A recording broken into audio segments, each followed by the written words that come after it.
Venimos hablando usted y yo sobre la salud, sobre este desafío de ser cada vez más quien uno es. ¿Y cómo podríamos serlo si no conquistamos un espacio de libertad?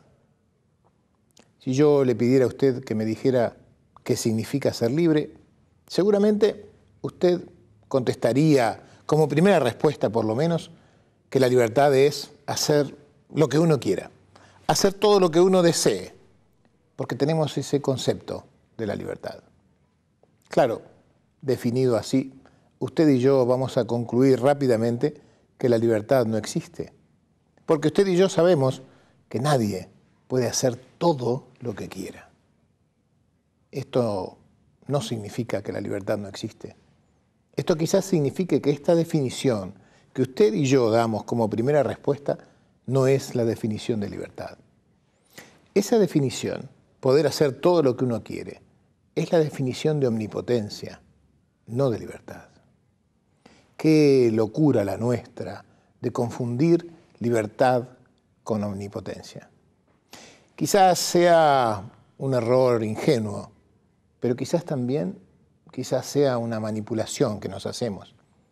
Identificando la libertad con omnipotencia, tenemos una excusa para no ser libres. Lo cierto es que la libertad es la capacidad de elegir qué hacer cuando hay más de una opción.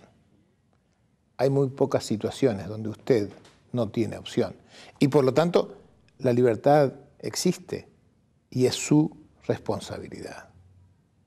A veces tendemos a pensar que nos cuesta poco renunciar a pequeñas libertades. Empezamos a pensar que la libertad es nada más que la libertad de las grandes cosas, que en las minucias podemos renunciar, podemos dejar pasar, podemos dejar de ser libres, total, ¿qué importa?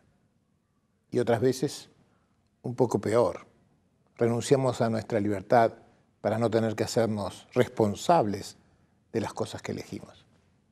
Yo quiero que usted sepa hoy que para mí, por lo menos, usted es responsable de cada cosa que dice y de cada cosa que hace.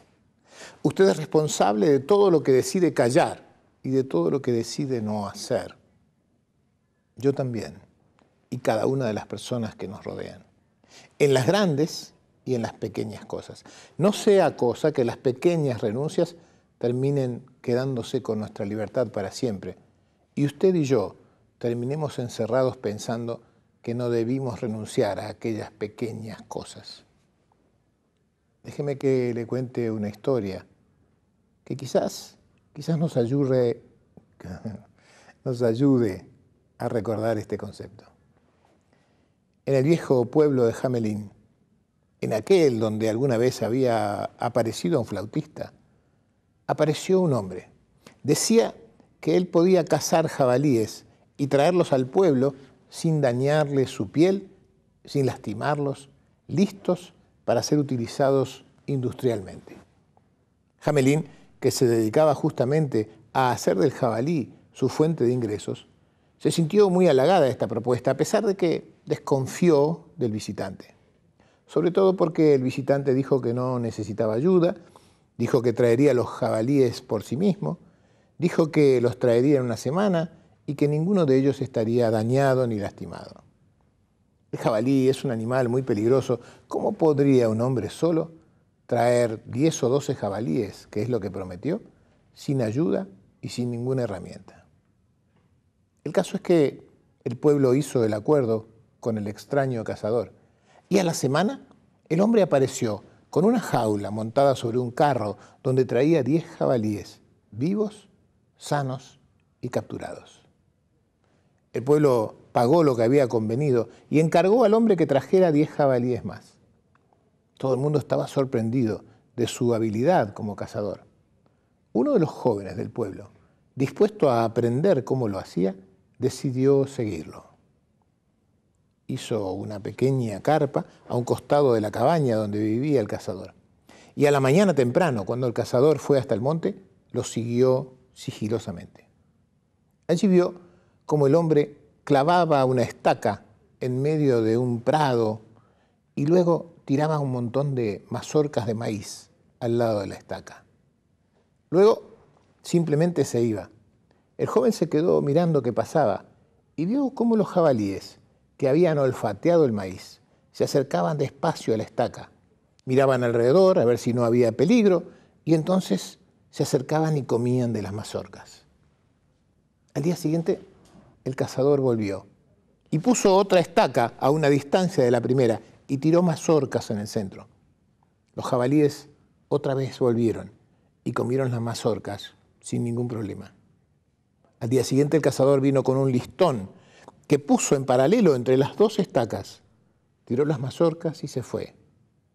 Los jabalíes volvieron a ventear en busca de peligro y viendo que no había ninguna situación alarmante, comieron del maíz que el cazador había dejado. Al día siguiente otra estaca y otro listón. Al día siguiente otra estaca del otro lado y otro listón. Y así, en 5 o 6 días, el cazador fue armando una especie de círculo con las estacas y con los listones, y siempre dejaba mazorcas en el centro. Los jabalíes empezaron a confiarse de que no había peligro en comer las mazorcas, de que nada pasaba si entraban dentro de ese pequeño corral que se iba formando cada día.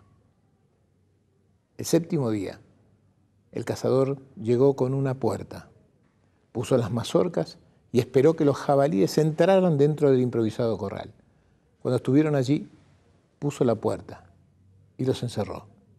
Ahora solo bastaba meterlos en la jaula y llevarlos al pueblo, intactos, sanos y prisioneros. Qué bueno sería empezar a desconfiar de estas actitudes que tenemos confiadamente y no darnos cuenta que quizás, si nos confiamos demasiado, un día terminemos en un corral sin siquiera habernos enterado de quién nos ha encarcelado.